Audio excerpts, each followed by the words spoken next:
Hello everyone, welcome to what's hopefully episode 100 of the Slow Spin Society podcast. I'm Paul, your usual co-host.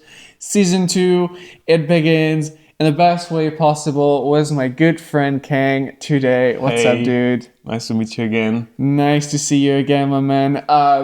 For everybody listening to this, it's the usual. We have a new mic setup, but we also now have a camera set up, so you can probably go on YouTube and see the video version of the podcast. There is one camera here, one camera there. And I have no idea how much time it's gonna cost me to do video now. But yeah. It's the new setup. We're trying it out. It's gonna be alright. Yeah, it's gonna be alright. It's gonna be okay. It's gonna be okay.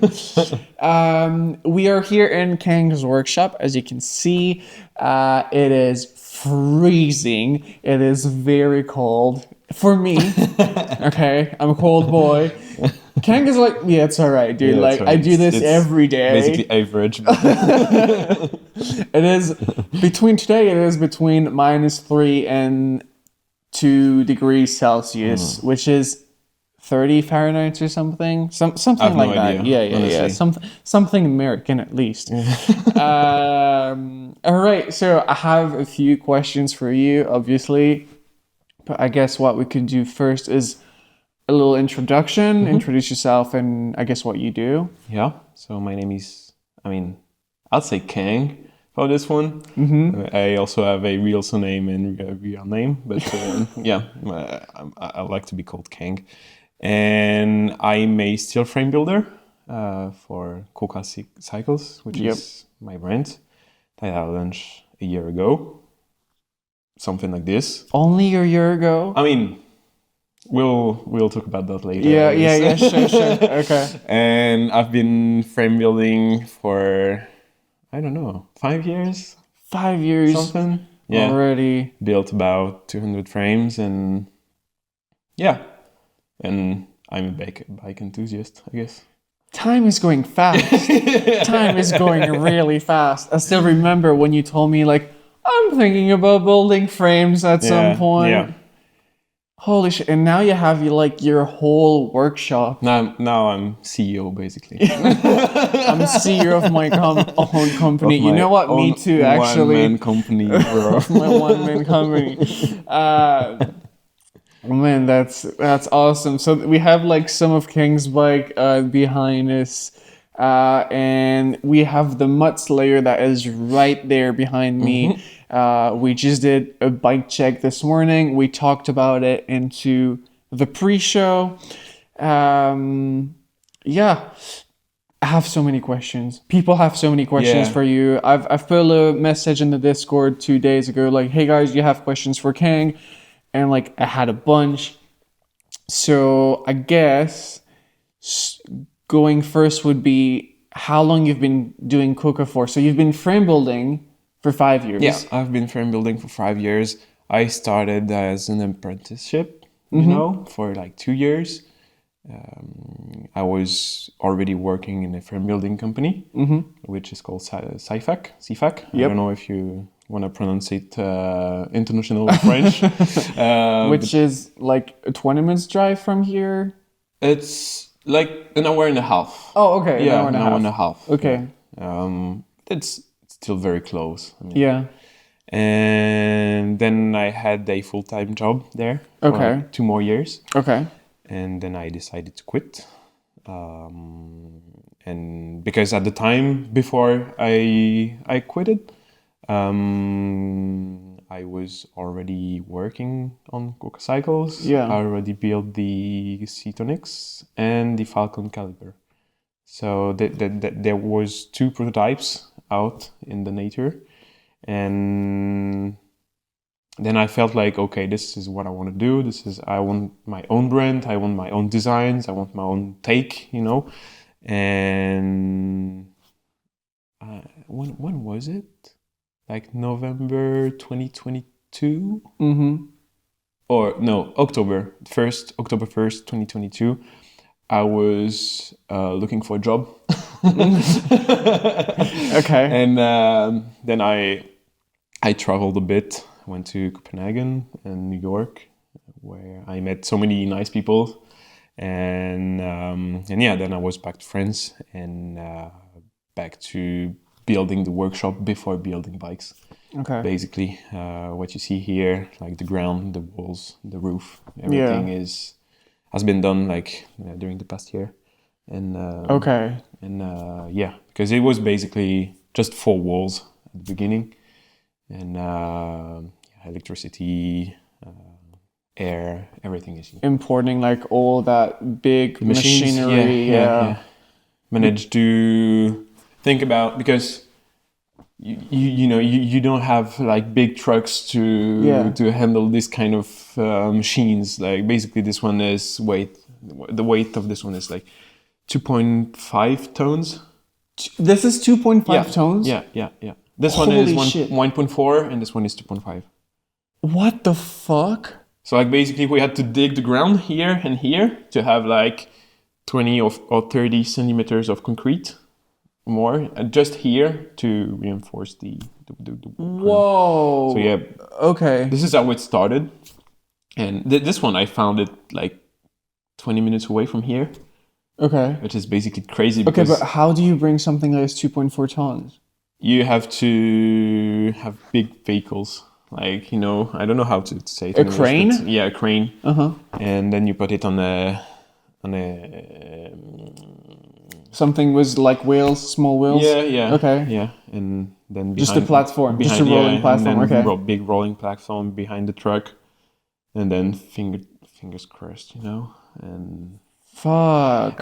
yeah, thankfully it was only 20 minutes away because I was following the truck, like my father and my uncle was driving the truck, yeah, and I had another truck with all the things laying around in the whole workshop of the guy who sold it to me. And yeah, I was like watching late, and it was like something.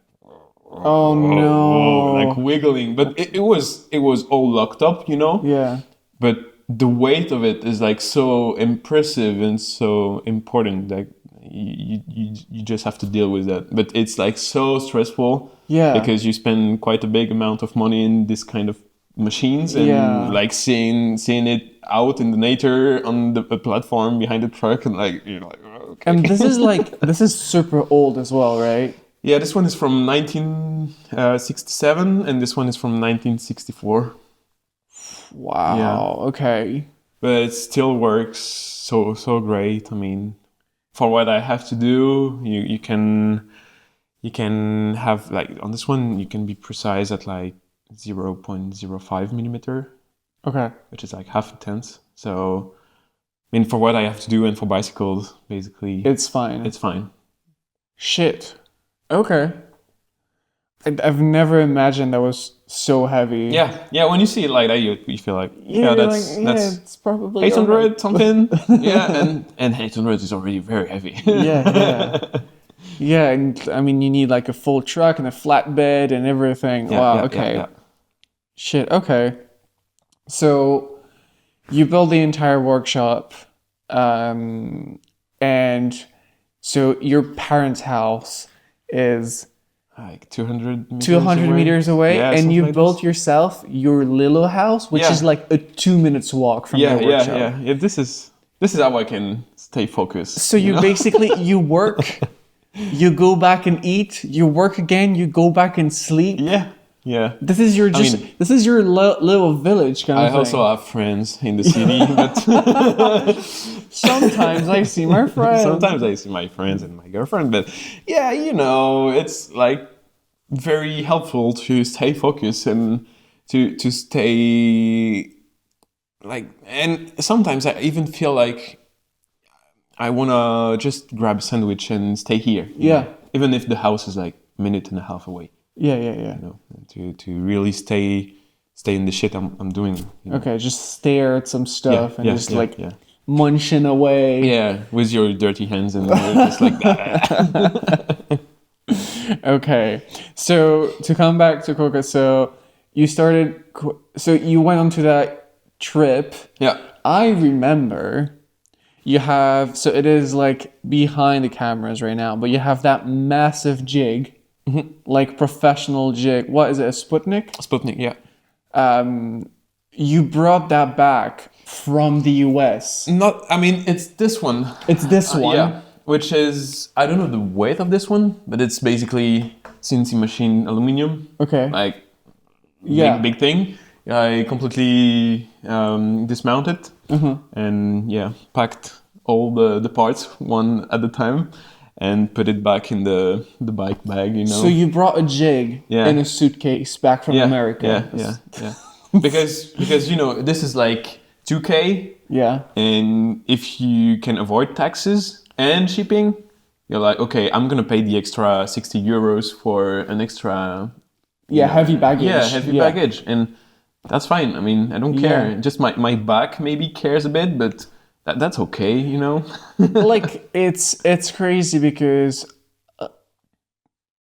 I know, like, not everybody is traveling all the time, on the road all the time, but the price of shipping is truly killing me. I've been like selling bikes and wheel sets to make myself a little bit lighter into the past few months, the months and a half actually. And I sent a wheel set to Japan. It's just a wheel set, box under 5 kilos, like as small as possible. I paid 150 euros. Yeah, that's about it. Yeah. Which is on the lower end. If you go for like DHL or UPS, Yeah, that's 400. It's crazy. Yeah. Okay. So you're here more or less officially 1 year later. What's different from day one? What's different from day one? I have many more stuff laying around. Yes. Thankfully, I'd say. Many more tubes, many more machines, many more bikes. And yeah, this is already like basically the starting point of the evolution because you can see it. Yeah. And I'm still as poor as when I started. Yes. But the thing is that all the money I can earn from the company at the moment, like the few frames I sold already, are like instantly re-injected and like respent on parts, on shows. Like to be here, you have to pay your presence, you know, basically. And I mean, a show bike is expensive. Honestly, a show bike is expensive. And you have to buy more and more machines. Like, for example, I bought this huge sandblasting machines. I also have an industrial oven. Industrial oven? Yeah, for the paints and like epoxy. But you don't do the paints here. Not yet. But this was like a so good deal. Okay. It was an hour and a half away from here, and like actually very close to the place I used to work. And the guy like emailed me, and it was like, "Hey, someone talked about you. He said, I'm looking to sell. Like I'm going to retirement, and I'm looking to sell my stuff because I'm not gonna use them anymore, of course." And I have no one at the moment. And I was like, okay, what do you have? How much is it? And where are you from? And then we agreed on a very nice deal. I got this alignment table that you can see here. Yeah. I got this reaming bench, the blue one as well, the sandblasting machine, the oven, and many workbenches and all the stuff. The sandblasting machine is like behind that wall, but it is absolutely massive. Yeah, you basically can fit a tandem frame in this. A tandem frame? Yeah. This is just the like what you saw is just the cabin, you know. Yeah. The front part. You also have a huge filter and the sand recipient and reservoir, you know.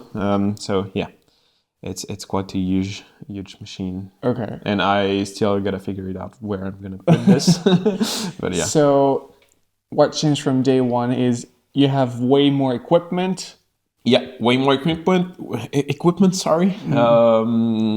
also the way, because when you change, when you evolve, and when you have to change where you're working, basically when you change the workshop you're working in, you have to find again all your habitudes. Your habits? Yeah, your habits basically. And this can take quite a while, Yeah, honestly. just to find your marks. Yeah. And just make this place your own. Yeah, exactly. And be back to the top level making, top Yeah. speed making kind of. But yeah, that took about a month and a half. Okay. And also the machines really help because you feel like, oh man, I need this so damn hard. And basically, so I got this from Cobra frameworks or frame building. I don't know. Something. Yeah, Cobra frame building, I guess. And I also got the bender for the stays and for the bars and everything. So this is also like super expensive. Super helpful. It's super expensive and super helpful. So, it's basically what the first year is about. It's like, okay, I'm going to spend all the money that I don't have to buy super helpful tools and things that I won't regret. And I know this, but you have to do it. And when you have to do it, you're like, okay, let's do it. Okay. And now I feel like I do not really need anything anymore, just to finish the walls so the air does not come all the time in the workshop and I can stay a little warmer in the workshop. This is like the finishing touches, if I can say so. So basically change all the windows and isolate the walls again. And also I thought I could do this year. Honestly, I felt like, okay, this year the workshop is finished and ready to not evolve anymore, and that was a little ambitious. I mean, it's ambitious, but I think something like a workshop where there is constantly new stuff coming in, old stuff going out, it's constantly changing. Yes, it can feel good and be, okay, this is a good setup, but it's never going to be perfect over, done. Of course. And basically, I wanted a bike building part, room, basically a workshop, but not the same kind of workshop. And I'm still building the bikes on my welding arm, I mean that's fair, that's fine. That works super well, and it's a super good arm. But still, I feel like, okay, I need to do this. I need to do the offices as well.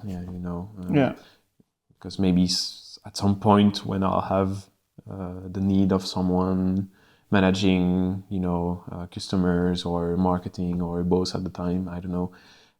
I'll need a real office. For the people. So because right now, like, the workshop is here and the office is your house. Basically, okay. My office is my couch. Okay. Okay.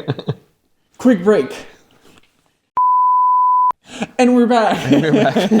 We just did like a new mic placement, just to be sure that the sound is good. It's still the first episode.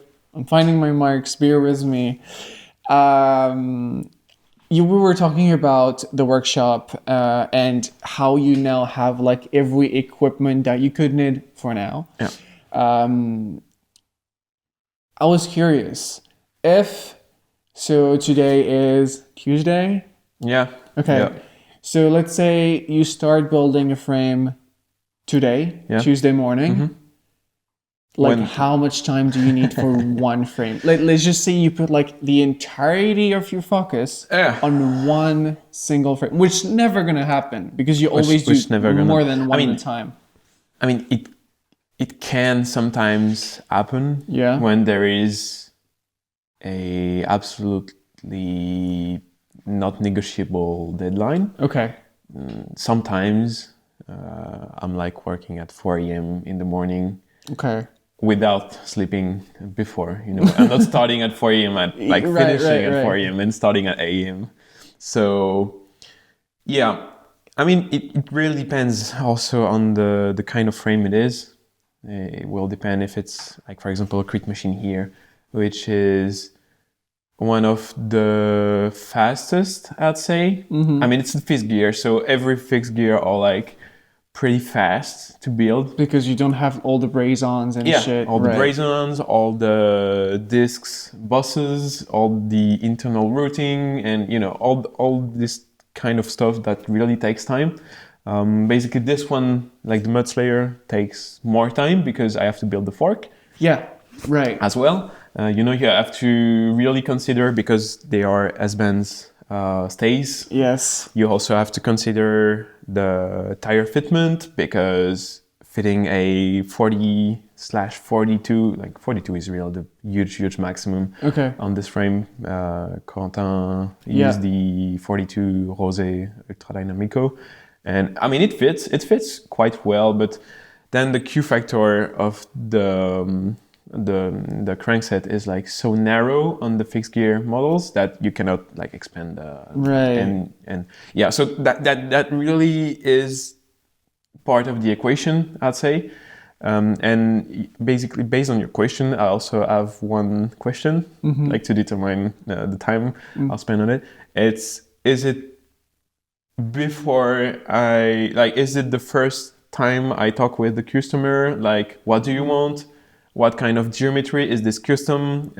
Is it not custom? Yeah, this is really part of the deal. I mean, if Right. we start and we say, okay, it's just a standard geometry frame. We are Tuesday. The frame can be finished, like on the rake, finished, Yeah. ready to go to paint and rust treatment and then paint. I'd say by Friday. By Friday. Yeah, if it's a crit machine. Yeah. If it's a gravel bike, I'd say by Saturday or Sunday. Okay. Yeah. Okay. And then, so again, this is like if you would rush pretty much like on the one bike, Yeah. and it's without taking into consideration talking with the customer and rust treatment and paint and all that stuff. But building a frame, just putting the tubes together, welding them together, and filing takes you about 4 or 5 days. Yeah, between 3.5 and between 3 days and a half and 2 months is basically. So Okay. it really depends. I mean, the turbo that many of you maybe have seen, Yeah. and even the bike, the frame I built for the Concours de Machine. Yeah.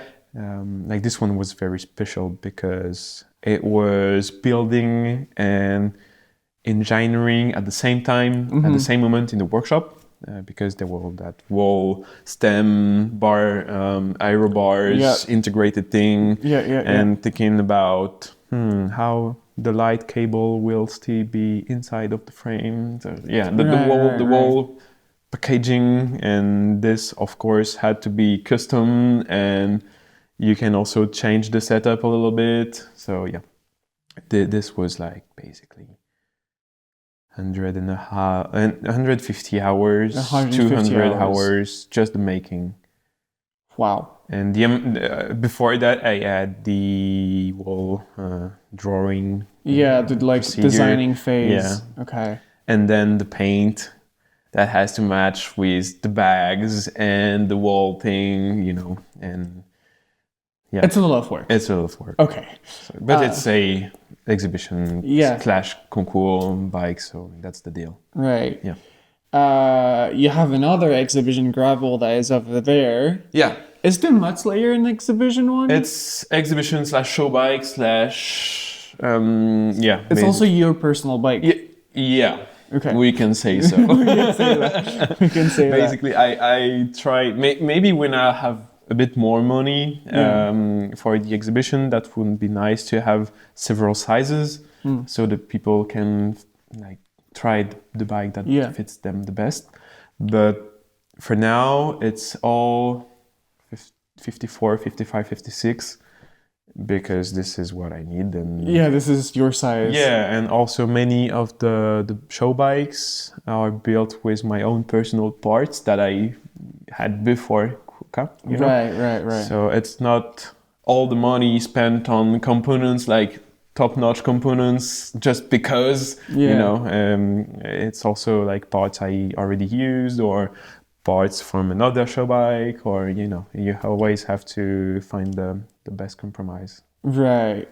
We were talking about paint and rust treatment, and I just want to talk about. So we have the crit machine. Yep. This is the first crit machine you did, The very and first, this is yeah. the one you brought in Berlin. The one I rushed very hard to build. Right. So the one you brought in Berlin last year. So just to put you guys back in context, we saw Kang arrive one night at a group ride with a bike that was completely raw, no paint, no clear coat, nothing. Nothing.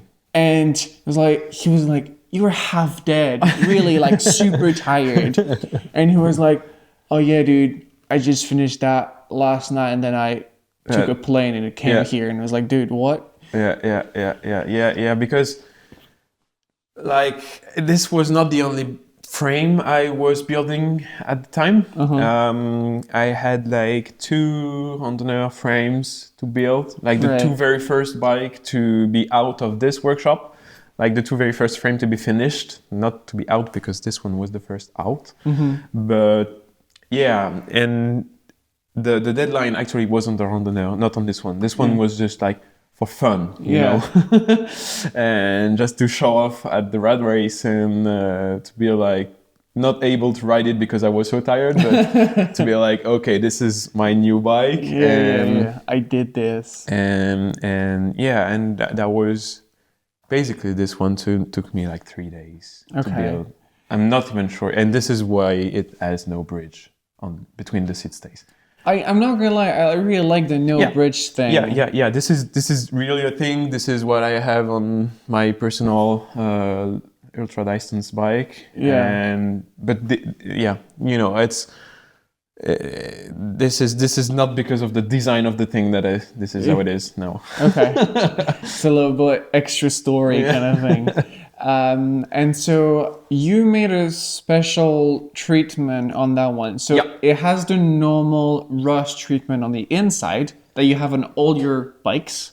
Yeah, well, not exactly. Like on the every steel frame out of the workshop, you will have a rust treatment, which is not something everybody does, and this is something that I absolutely cannot imagine not doing. Okay. Because this is steel. Of course, steel is real, and steel can be repaired, and steel is a lifetime warranty and everything. But steel can still be like it can rust. Yeah, it can break. rust at some point. Yeah. I mean, of course, in France, it might not rust so much, but when you are going to Japan or even the west side of France, where there is the sea basically and the ocean, or even when you are like southeast Asia, where it's very humid all the time, you have to ensure that everything is gonna be alright. And that your expensive frame is not gonna die after 1 year and a half, you know? Right. So basically on every frame that is not raw, we will come to the raw part in a few minutes. But like for everything that is not raw, there is, which is called a cataphoresis. This is the best traduction I found. Okay. It's basically an electrophoresis, huge... a bath? Yeah, bath. Yeah, exactly. And so you have like sandblasting, then cleaning bath, then phosphate bath, and then cataphoresis bath.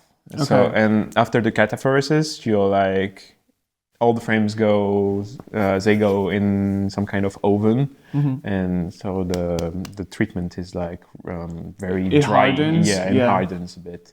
And the point of doing it through a bath is like you can have the protection, of course, on the outside, and most importantly in the inside.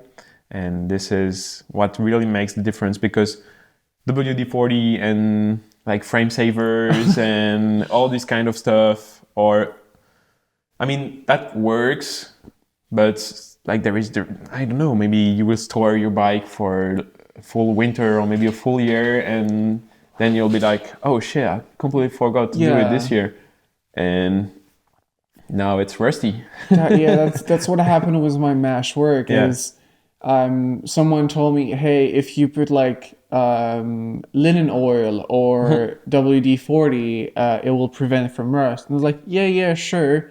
Never did it. No. I was just too lazy. No. And it completely rusted away. Yeah.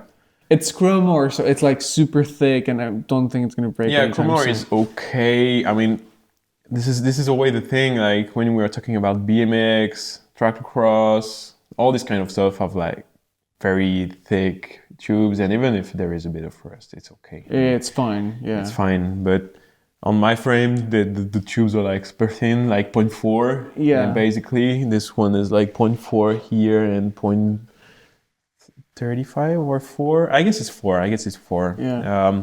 So yeah, you don't have the right to mistake on this. Yeah. It's 0.4 of a millimeter, right? Yeah. For our American friends. Yeah, 0.4 of a millimeter. And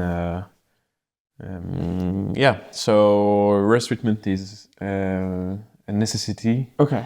And this is also why every like contact parts, basically the dropouts, the water bosses, and water bottle bosses, and all this kind of stuff where there is threads and where there is no clear coat or anything, are stainless. Okay. Yeah. Okay. This is why. Maybe you can see it now. Maybe you guys cannot see it. You probably can't see it, but like I'll probably include a picture into the show notes. So that Quokka Creek machine so this one doesn't have the cataphoresis. Okay. This just has a cleaning bath, of course, every time, and then phosphate. Okay, phosphate. So this is phosphate. Phosphate also protects from rust. So this is not the same phosphate as the cataphoresis. Okay. This is a different phosphate, and it allows you to protect the inside of the tubes. And the phosphate does not attach to non-steel metals, you know.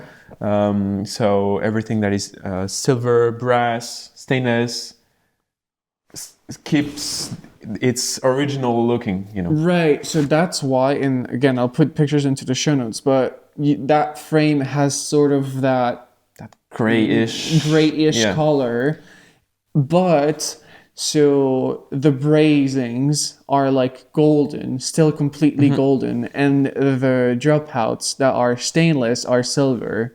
Yeah. This is really nice. Okay, so I didn't know that. Yeah, this can lie. I mean, yeah. Because if you say, I'm using stainless, but if you're not using it, phosphate, and then boom, you're busted, you know. Right. Okay. And on this one, I'm like, I guess it's stainless. I mean, when I weld it, of course, I know it's stainless because it's really not the same, and stainless is really tricky to weld. Okay. I'd say. Not hard, but tricky when you don't know how to do. Okay. Hard when you don't know, and tricky when you know how to do it. Okay. So for that one, just the dropouts are stainless, right? Yeah. Okay. Yeah, because it has no water bottle bosses or anything. It's a Crete machine, basically. It's a Crete machine. And very nice. We completely went off of my questions, my list of questions, but it's okay. Right. A few questions. What is the best and the worst part of building a frame? Yeah, this one is, I mean, there ain't no best and worst. Okay. It will depend on your mood. Okay. I think. Right. some days you feel like, oh shit, I don't wanna file the weld. Yeah. Some days you're like, oh shit, I don't wanna spend time aligning the frame. Then you just put your frame on hold and go back to it again. You don't just like, oh, that's fine. Yeah, you don't No, wing you it. don't do this. Yeah. But even when when I say you don't want to do it, it's like 5% of your body doesn't want to do it. But otherwise, you're like, yeah, I still enjoy it and I still will do it. But sometimes for example, when you take out a frame of the jig, the alignment might be not as usual, and you feel like, okay, now this is going to be a tough job and a long job. So you're like, oh, I have to do it anyway. Yeah. But then you feel like, okay, I'm going to be satisfied when it's done anyway. So yeah, that's the deal. I mean, it's kind. I saw so many press articles about frame building and how frame building is like a dream job. So I cannot really complain about my job. Because okay, that's something that I've learned last year. When you receive tubes from Columbus, Data, whatever, they're not straight. They're not completely straight. They always have a little bit of curve. Sometimes depends on the tubes you buy, depends on but they are not like identical 100% from each other. And basically when you take like two S-bend sit stays, you put them on the alignment table, press them on one side, and you compare the height of like the bendings, and you're like, there is always a difference. There's always. Because I think people see frame building as like Legos, you put things together. You cut, you weld, that's all. Yeah, but it's, you file. It's way more organic than that at the end of the day. You have to really be careful on each step you take and each step you do. And really, this is why like welding is only like 5% of the job. Because you have to like, I don't know, but like you have to look at every tubes before you start. Then once you start to cut them, you have to line them. So both cuts, for example, on the top tube will be on the same plan. And like all this stuff that people don't see, like it's just a frame. So when you have the finished frame, you're like, oh, that's nice. It's a nice filet brace frame. Yeah. And I mean, it depends on your exigences. Your tolerances? Yeah, tolerances. Sorry, I might lose a few words in this podcast, but that's okay. People might not have the same tolerances everywhere. I'm at 0.3 of a millimeter. 0.3 of a millimeter. Yeah, like on a bicycle frame, which is like 0.3 millimeter for about 60 centimeters, which is like 0.5 for a meter. Wow. Which is actually pretty easy to get along with when you are used to it. Yeah. When you start, like when you don't have your wall, like for example, tacking and welding process, when you don't have the wall cinematic kind of, you are really struggling with that kind of thing. Yeah. But once you're okay with it, and once you made a few frames, I mean, when I mean a few, it's like 30, 40, maybe 50. You know how it works, and you know that if you put heat on this particular part of the weld, and you have not welded the other side, you will have like so much difference. So it's gonna be your tolerance is gonna be fucked up, and you'll have to find a way to like not do it again. But yeah. Yeah. Okay. Damn. I never want to do frame building. Yeah.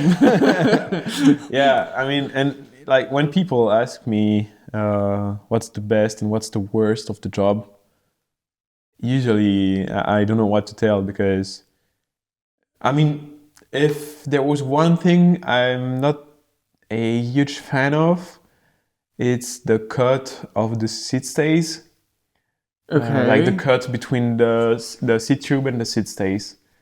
You have to Okay. be really careful on this one, and anytime you go too far, then You're you went done. too far, and that's all. You fucked. Yeah. Oh shit. Okay. So, and when there is a triple triangle, there is like two cuts to do on the top of the seat stay.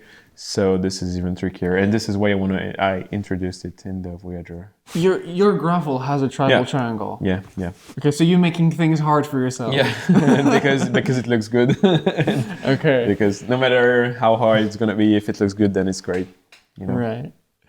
What does inspires you that isn't cycling? Where do you draw inspiration for, okay, I saw this, I want to make this, I want to paint this like this way, I Yeah. want to do this. Yeah, I mean, it's really hard to still find time to dig on, experimental art or this Right. kind of thing.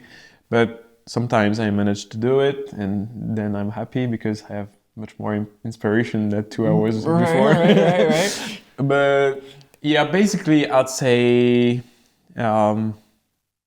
automotive industry Right. and especially the high-end luxury sports car, even the vintage ones, and sometimes more the vintage ones and the Okay. rebuilds and everything. Sometimes there is colorways that are like so unique and so cool that you feel like, oh, I'm gonna have to do it on the frame. Or, I don't know. Right. It feels sometimes like Affinity did some of this, like in partnership with Deluxe, they did some kind of Porsche colorways, and I thought that was so cool, and we should see more of this on bicycle frames. And sometimes it just like graphism, Yeah.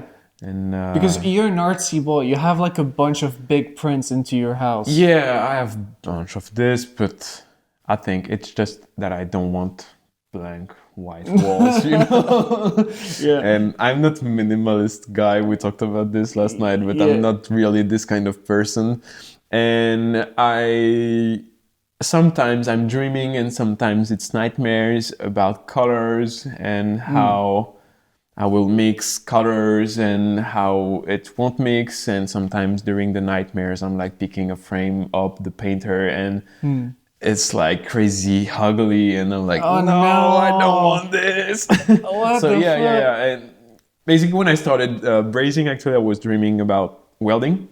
Wow. My dreams were like just my two hands repeating the movement and and now it's more like, damn, the colors, man. You're The colors. literally haunted by your craft. Yeah. This is Yeah. crazy.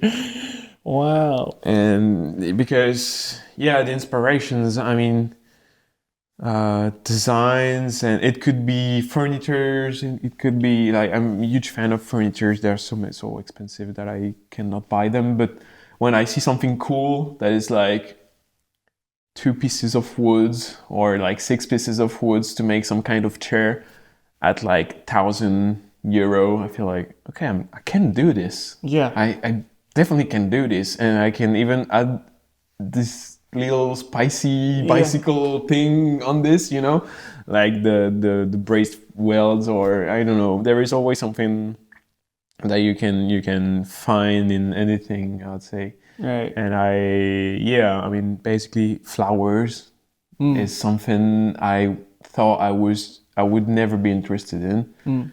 And when you open some kind of flower dictionary with the pictures and everything, Encyclopedia. Yeah.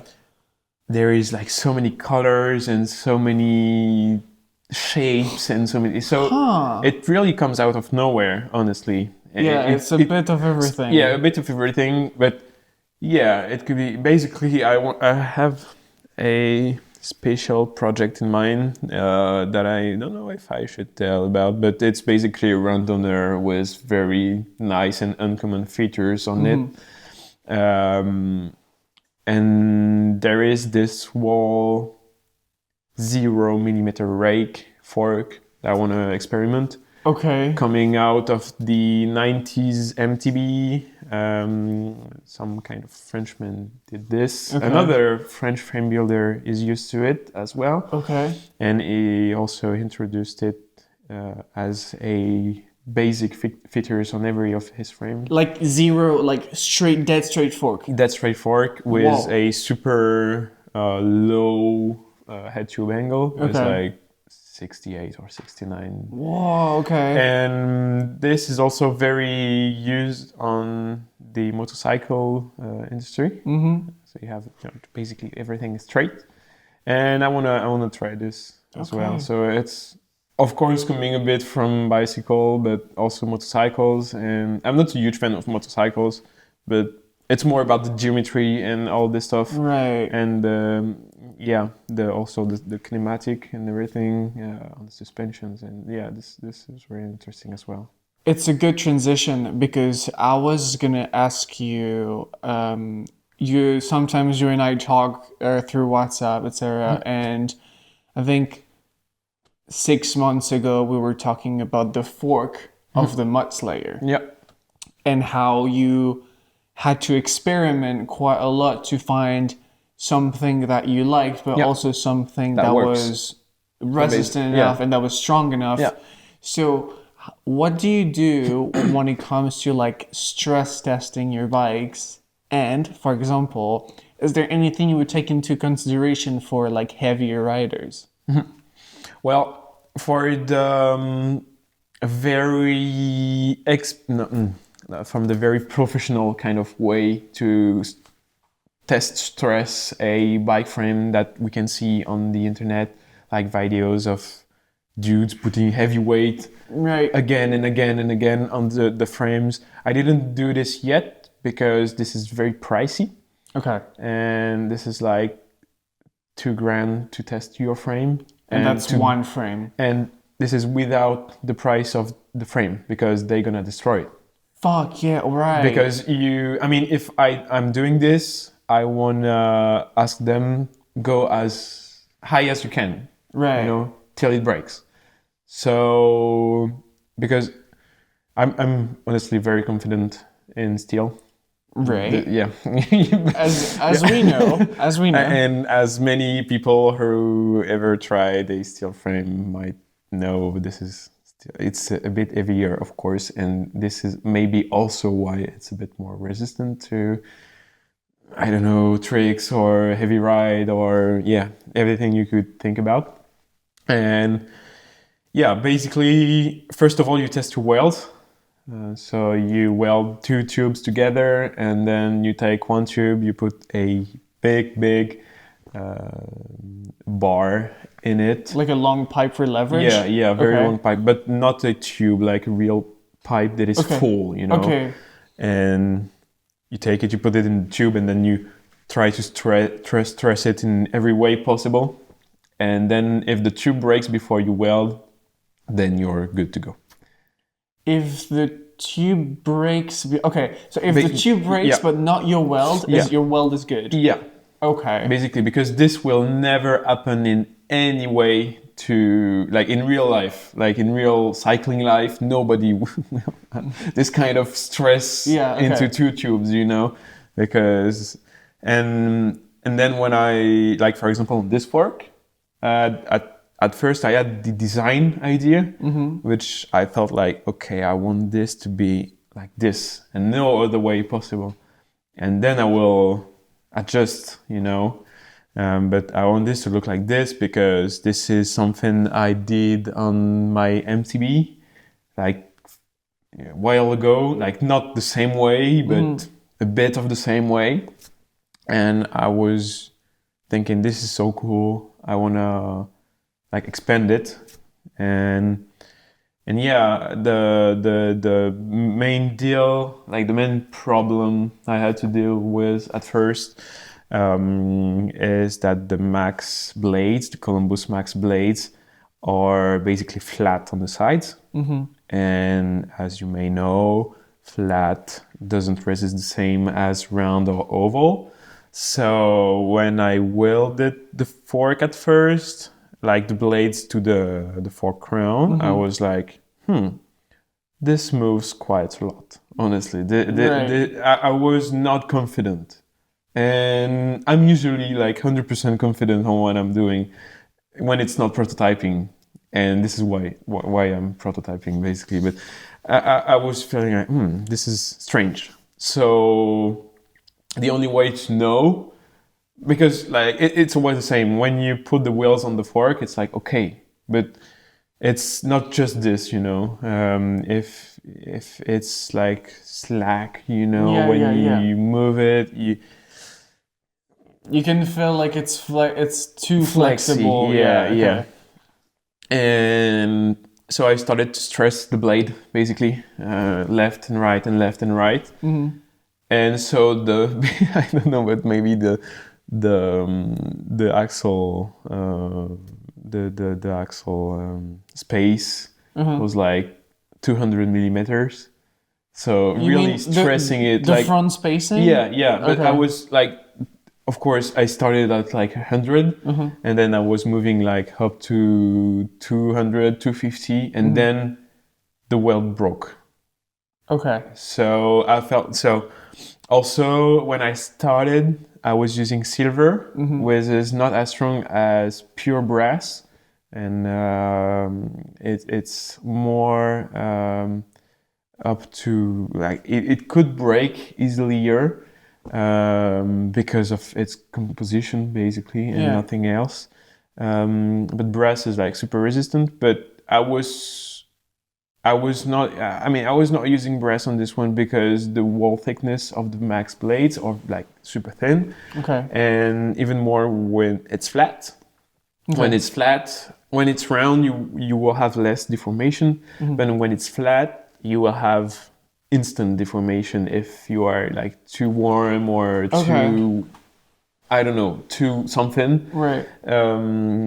And after it broke, I thought like I had no other choice than using brass.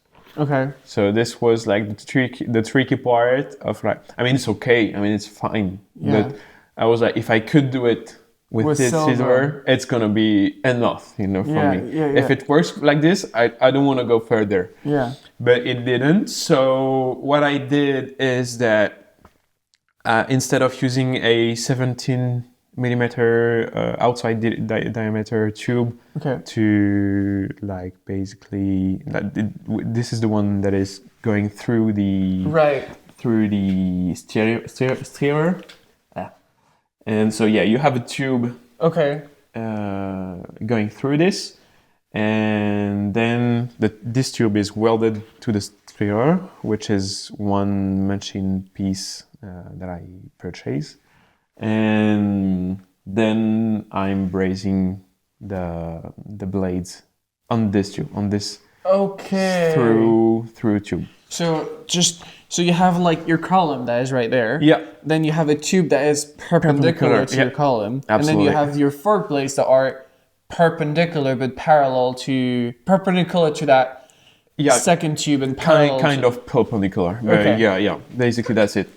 And this allows me to have like the perfect, because I'm then cutting the tube I welded, and I can adjust the perfect to have the perfect center. Yeah, exactly. Right. So this is why I'm doing it this way, and I like to do it this way. So instead of going for 17, I went for 22.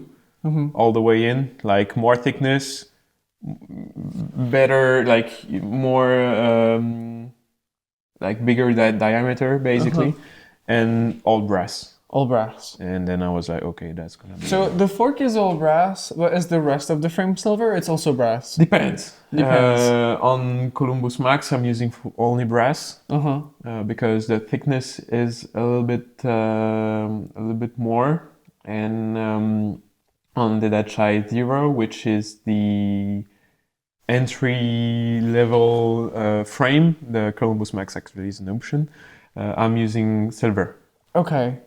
Well, this is very technical. I'm pretty sure there's some people out there that are like, yeah, brass, silver, okay, I get it. But okay. Because to be very to explain this a very easy way, the temperature of fusion of brass is higher than the temperature of fusion of silver. So when I say silver on the frame, it's like 34% silver on the welding rod coupled to brass. And this mix allows you to have a lower fusion temperature and, of course, less heat on the tubes and potentially less deformation Because and less stress. So, you want to apply as less heat as possible on the tube. But still have a good weld, you know. Right. My God, this is really difficult. Yeah. I mean, that's the job. All right. A few more quick questions. What do you listen to in your workshop? Like, do you put music all the time, or? Yeah, there is music all the time, AirPods all the time. AirPods all the time? Yeah, AirPods with the noise reduction and plus a wall. Like an industrial. Industrial protective headset. Head. Yeah, headset. Something. Yeah. I don't know. Maybe I can check this and we can be back in like 2 minutes. Yeah, sure. Okay, in 2 minutes. In 2 minutes. You checked your phone? Yeah, I mean, there is like so much things going through my ears all day long. Yeah. Sometimes I feel like I'm listening to so many things, but these are things that I already know. I feel a bit bored about this. Yeah. So I don't know, honestly, like during the past weeks, it was like a little bit of techno. Okay. Like people like I8 Models. Okay. Which is a French DJ, which is like absolutely crazy. And I love to see him like during the shows and everything. Like everything he posts on the social medias is like every time is crazy. But yeah, otherwise like many people like related to him, techno peoples. And you were telling me also some old school like hard rock, metal, like Metallica, Slayer. Okay. All the bad guys. All the bad guys. and yeah, it also could be like some US hip hop, like rap hip hop, like Jay-Z, Kanye, all the guys. I mean, I don't have, and also many French rap, because I'm way more precise on this kind of music. Like people like Lafèvre, Prince Wally, very, like some of them, I started to follow them when they were like not very famous, and then they're like at the top right now. So pretty cool. Yeah, that's cool. Also many like house tracks, drum and bass. I think I'm in my little. I'm in my house phase as well. Yeah. Man, for like last year it was house all the way, all the time. And I felt like, okay, maybe now I need to change. I need something else. Yeah. And then I went to Metallica. Okay. Well, I guess this is where we're gonna end this episode. We're gonna discuss more into the after show. I have like a few more really crispy questions for you. That's gonna wrap up another episode of the Slow Spin Society podcast. Thank you so much, Kang, for being here today, for inviting me into your workshop. Everything we discussed today will be in the show notes on the blog, slowspinsociety.com. Slow Spin Society is, of course, proud to be a listener-supported podcast. As you can see, I'm reading my notes at the same time because I'm not used to it. You can visit patreon.com/slowspinsociety podcast to join the community. And paid Patreon members have access of all the behind-the-scenes and the extended version of the show, so the after show that we're going to record in a minute. Special thanks goes to our 47 Patreon supporters, making this show possible and ad-free. Thank you guys. Many kisses, much love. Of course, sharing the podcast with your friend is the best way to help the show, or by giving us a good review on the platform of your choice. The music for the show, well, I haven't decided if it was the old music or if I put new music. Maybe I can help you on this one. Yeah, exactly. If I put new music for season 2, but like, I'll figure it out and I will credit it into the show notes. All right, people. Well, Kang and I are gonna go on to a short and sweet after show. We will see you next time. I do not know when, but next time I have an opportunity to record with someone. Thank you, man. You're welcome. Have a good one. Wait, hold on. Before we go, where can people find you on social media? You have a camera here, you have a camera Social there. medias. Yeah. Just plug your stuff out, like promote your stuff. Yeah. I mean, the first one I want them to see, like the first page I want them to see is Quokka Cycles on Instagram. We also have a website that one of your top Patreon member worked on. Exactly. And this is hell of a website, and it's not finished yet. So even like crazier things are gonna come. So website is like quokkacycles.com. Very easy to remember, I guess. And I also have a personal, I'd say, Instagram page which is like Kang the Frame Builder, at Kang the Frame Builder. So there you will find my personal collection. Woo. That is starting to be very small. Well, you will see my personal show bikes. Exactly. With different setups. Less collection, more handmade frames. Yeah. This is the way I want it. So. Yeah. But stay tuned for nice things. I will have a Samsung NJS restoration during maybe 2024, hopefully. Otherwise, it will be 2025. But yeah. All right. Nice things about to come. Sounds good. You can find the Instagram of the podcast at slowspinsociety. The website is slowspinsociety.com. You know me, I go by @_Paul_you, but I don't post that much.